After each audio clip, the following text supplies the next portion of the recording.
saya perwakilan dari Sekolah SD Negeri Kasar yang insya Allah akan membawakan tema etika di media sosial. Hadirin rahimakumullah, sekarang ini perkembangan informasi teknologi sudah sangat maju, khususnya media sosial.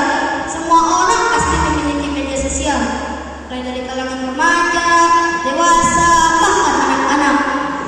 Kehadiran media sosial menjadi pendorong generasi baru. Berbagai aplikasi bermunculan seperti Facebook, TikTok, WhatsApp, Instagram, YouTube, dan lain-lain untuk memenuhi kebutuhan sosial orang-orang dari berbagai negara.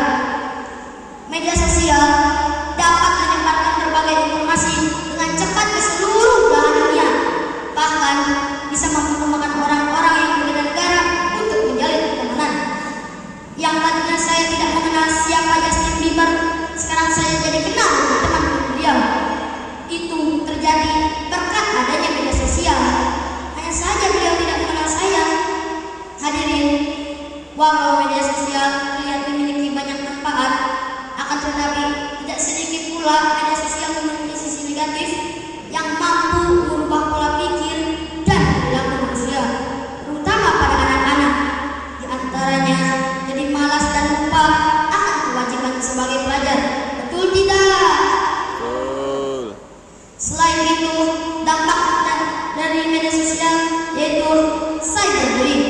Biasanya dilakukan melalui media tulisan, suara, atau gambar.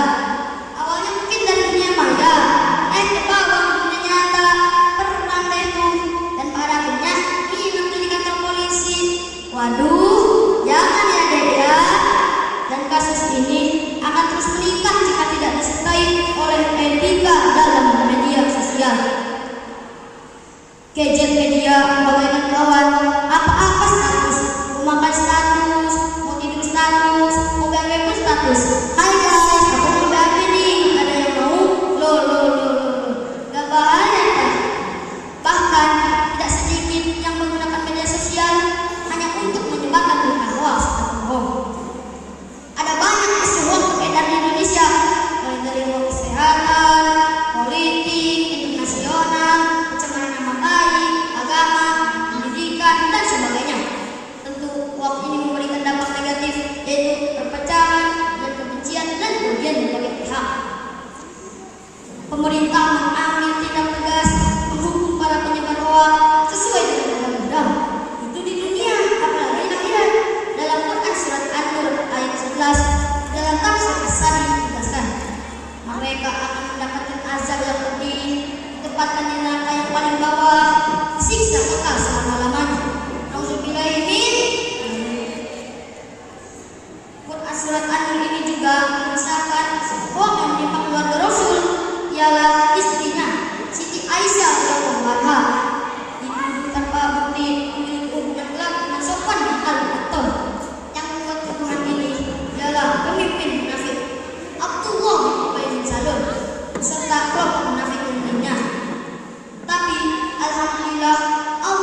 tafsir Aisyah Tafsir dijelaskan, kita tidak boleh memiliki perkataan dan perbuatan yang kita tidak tahu kebenarannya.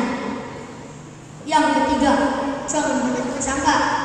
Di dalam Quran surat Al-Hujurat ayat 12, di dalam tafsir Fathul Qadir dijelaskan, Allah memerintahkan kepada orang-orang yang beriman untuk menjadi sujud atau prasangka buruk sehingga mengetahui kenyataan sesungguhnya. Maka